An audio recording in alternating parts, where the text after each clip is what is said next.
और 15 अरब रुपए जो थी वो असल रकम थी। बाकी जो लेट पेमेंट है उसमें 13 अरब रुपए का सरचार्ज शामिल हो गया है। तो ये PIA तो पहले ही सब बता रहे हैं जी खसारे में जा रही है, बिक वो नहीं रही, जहाज़ उसके नहीं चल रहे। तो ये जो रकम है ये महकमा कैसे वसूल करेगा, इसका तरीकाकार क्या होगा? और PIA की बेहतरी के लिए क्या कोई हुकूमत के पास अभी भी सोच और तरीका है तो बता दें। Thank you ji. मिनिस्टर साहब पेट्रोलियम। सर ये सवाल तो आपको एविएशन से पूछना चाहिए, हमने तो लेने वाले हैं सर। बल्कि हम तो अच्छा हुआ मैडम ने हमारे बिहाफ पे सवाल कर दिए। PIA के पास तो सर अगर आप हुक्म देंगे तो हम सर तेल बंद कर देंगे, तेल बंद करेंगे तो सारे जहाज़ ग्राउंड हो जाएंगे। इस वजह से इन तमाम कंस्ट्रेंट्स के बावजूद सर, और इसके बावजूद कि हमने उनसे पेमेंट लेनी है, हम कोशिश करते हैं कि पब्लिक सर्विस जो है वो तमाम सर एयरलाइन सर्विसेज जो चलती रहती हैं और PIA का बहुत बड़ा मार्केट शेयर है, इस वजह से अगर हम उनको तेल देना बंद कर दें तो ये सर्विसेज जो हैं ये ग्राउंड हो जाएंगी और लोग जो हैं उनको बड़ी शदीद मुश्किलात का सामना करना पड़ेगा।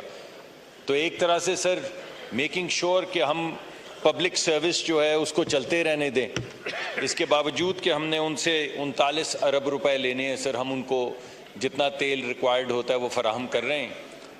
और मेरे ख्याल में इसमें बेहतरी आएगी जब PIA प्राइवेटाइज हो जाएगी, तो उसके बाद फिर इंशाल्लाह पेमेंट्स भी वक्त पे होना शुरू हो जाएंगी और हमारी भी आउटस्टैंडिंग पेमेंट्स मिल जाएंगी। मगर ये सवाल तो बुनियादी तौर पे सर एविएशन की वजारत का है। शुक्रिया। डॉक्टर सोबिया साहिबा का माइक खोलें on supplementary. Thank you sir. Sir मेरा सप्लीमेंट्री क्वेश्चन ये है कि आज ही पता चला है कि इंटरनेशनल मार्केट में पेट्रोल की कीमत और तेल की कीमतों में कमी हुई है, तो क्या उसका इम्पैक्ट पाकिस्तान की आवाम के लिए खुशखबरी बन के आएगा?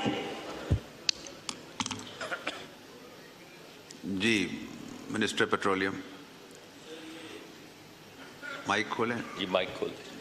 सर ये हमारी जो पाकिस्तान में पेट्रोल की कीमत है वो दो चीज़ों से इन्फॉर्म होती है या उसका तयन होता है सर। एक बैनुल अक़वामी सतह पे तेल की कीमत क्या है और दूसरा रुपए और डॉलर के दरमियान का तनासुब क्या है।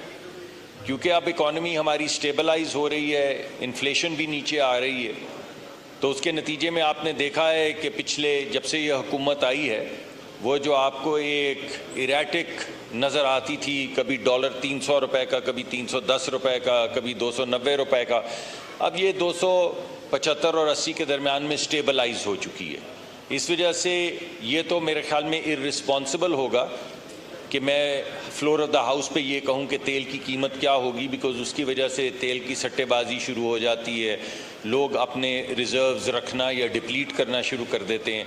मगर जो भी फ़ायदा या नुकसान हो सर, उसका एक एक पैसा आवाम तक पहुंचा दिया जाता है सर। शुक्रिया।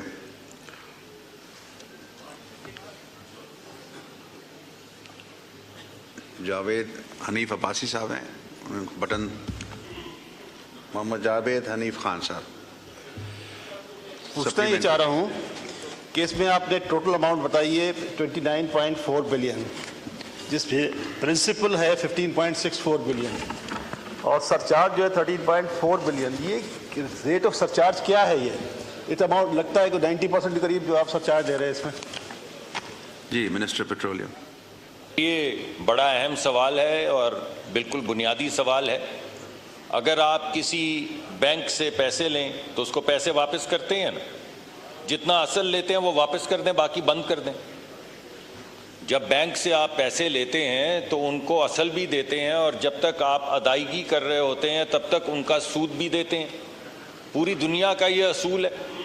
वरना आप किसी से पैसे लें और उसको 50 या 100 साल के बाद उतना ही वापस कर दें और दरमियान में उस पैसे से 500 गुना पैसा बना लें। ये तो बुनियादी जो अकायद हैं मुआशी, उनके ख़िलाफ़ है। इस वजह से जब कोई शख्स कर्ज़ा लेता है यानी पेमेंट नहीं करता है तो उस पर जो इंटरेस्ट एक्यूमुलेट होता है वो तो देना ही होगा। वरना तो हर एक के पास ये इंसेंटिव होगा कि वो 100 रुपये अगर देने हैं मैंने आपके, चेयरमैन साहब, तो मैं 100 रुपये रख लूँ 100 साल तक और 100 साल के बाद 3 नस्ल बाद आपको 100 रुपये वापस कर दूँ, ये तो हो नहीं सकता। इस वजह से ये लेट पेमेंट सरचार्ज वही है।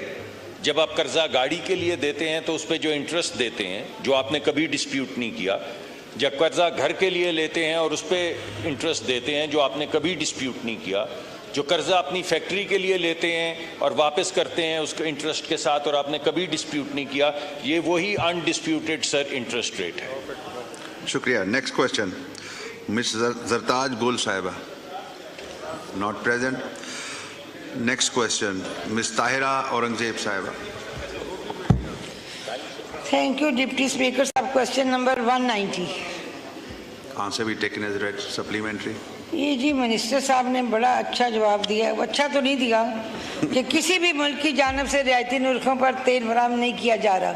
हमारे इतने अच्छे ताल्लुकात हैं सऊदी अरेबिया से, यूएई से, कतर से, कुवैत से, मतलब वो लोग आते हैं, हम भी जाते हैं, बड़े अच्छे इस्तकबालिये होते हैं सब कुछ।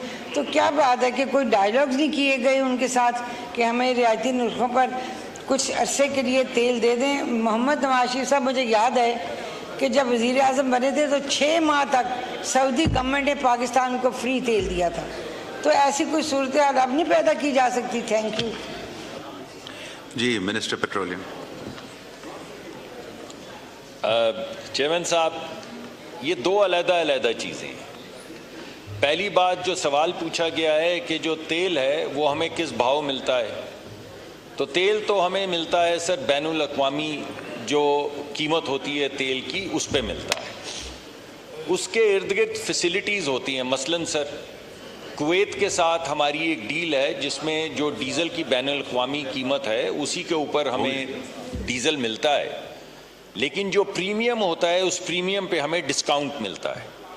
यानी जब भी कोई बैनुल अक़वामी मंडी से तेल ख़रीदने जाए तो उसको तेल की कीमत अदा करनी पड़ती है और फिर एक प्रीमियम देना पड़ता है। अगर मार्केट में प्रीमियम $8 का हो तो जो हमने डील स्ट्रक्चर कर रखी है उसके अंदर हमें $4 या $5 के प्रीमियम पे मिल जाता है और हर 6 महीने के बाद ये प्रीमियम जो है रिवाइज होता है। तो तेल की कीमत के ऊपर हमें कोई डिस्काउंट नहीं मिलता, वो क्योंकि वो एक ऐसी कमोडिटी है जो बैनुल अक़वामी सतह पे ट्रेड होती है। लेकिन प्रीमियम्स जो हैं उनके ऊपर हमें डिस्काउंट मिलते हैं सर। बिल्कुल इसी तरह सर तेल की जो फैसिलिटीज़ होती हैं उनके अंदर जो हमने पेमेंट करनी होती है उसकी मयाद के ऊपर तो हमें मिल जाती हैं कोई ना कोई फैसिलिटीज़। जिस तरह हमारे गहरे ताल्लुकात हैं सऊदी अरेबिया से और हम वक्तन फ़वक्तन उनसे फैसिलिटीज़ लेते रहते हैं। लेकिन सर तेल की जो कीमत है वो बैनुल अक़वामी मंडी के मुताबिक से तय होती है। तो ये 2 मुख्तलिफ चीज़ें हैं सर। इस वजह से हमने तेल की कीमत के हवाले से सवाल था तो तेल की कीमत के हवाले से जवाब दिया। शुक्रिया।